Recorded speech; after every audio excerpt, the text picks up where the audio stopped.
Эхлэл 14-р бүлэг. Лотын олзлогдсон ба чөлөөлөгдсөн байна. Шинарын хаан Армапел, Эласарын хаан Ариох, Иламын хаан Хедор Лаомер, Гомын хаан Тидал нарын өдрүүдэд тэрхүү хаадын эсрэг Содомын хаан Бера, Гоморын хаан Бирша, Адмагийн хаан Шинаб, Зеобын хаан Шимебер нар Белагийн хааны хамт босон тайтжээ.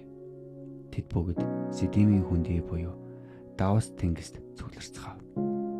Тэд Хедер Лаомерт 12 жил зарцлагдж байгаад 13 дахь жилдээ тэрслэн босжээ. 14 дахь жилд Хедор Лаомер ба түүний холбоотон хаад хөдөлж Аштерот Кармямд Репямчуудыг хаанд зуудчуудыг Шивэ Кармямд Емчүүдийг буц зохиж мөн цөлийн ойролцоох Ел Параныг хүртэл Зерагийн ууланд хоригчуудыг буц зохив. Тэгээд тэд буцаж Ем Мишбатад хурч ирээд Амалекчуудын бүх газар нутагт болон Хазезон Тамарт сууж байсан Арамчуудыг буц зохив. Содомын хаан, Гоморын хаан, Адмагийн хаан, Зебоомын хаан, Белагийн хаан хөдөлцгөөж Сидимийн хүндийд дайцсан бөгөөд Иламын хаан Хедор Лаомер, Гомын хаан Тидал, Шинарын хаан Арамапел, Эласарын хаан Ариох нарын 4 хаан дээрх 5 хааны эсрэг жигсэн гарчээ. Сидимийн хүндий Баргшинд нүхээр дүүрэн байсан бөгөөд Содом, Гоморагийн хаадыг зүгтахад цэргүүд нь түүнд унаж үлдсэн нь уул руу цуццгаав. 4 хаан Содом, Гоморагийн хамаг эд юмс хоол хүнсийг булааж аваад явцгаав. Тэд бас Содомд сууж байсан Авраамийн дүүгийнх нь хүү болох Лотыг эд юмстай хамт булаан авч оджээ. Тэгтэл зогтож байсан нэгэн хүн еврей хүн болох Авраам очиж дуулгав. Тэр үед Авраам Мамрегийн цас модны орчим Аморчуудын дунд сууж байжээ. Мамрэ нь Эшкол Анер хоёрын ах дүүс бөгөөд тэд Авраамын холбоотон байв.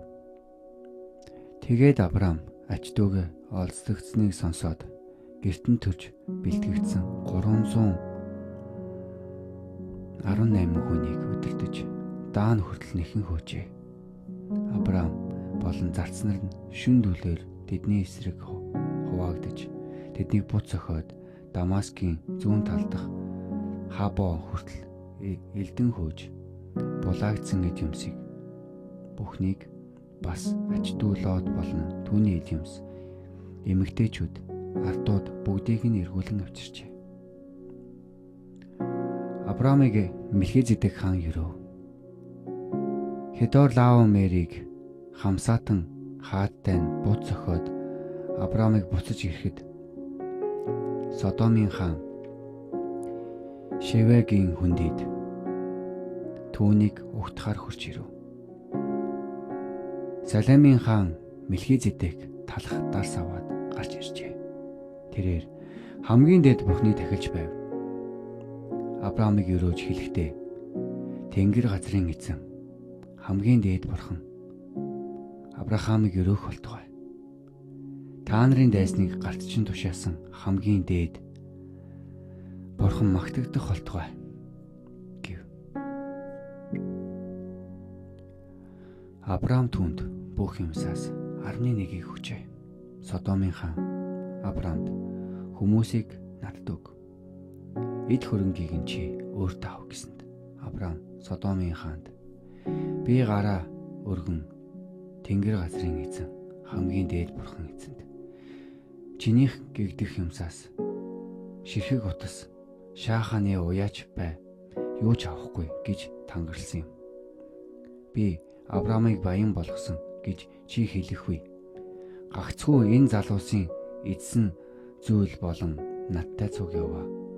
Анер, Эшкол, Мамрэ нарын хувьас өөр юу ч авахгүй. Тэд хувиа авцгааг гэжээ.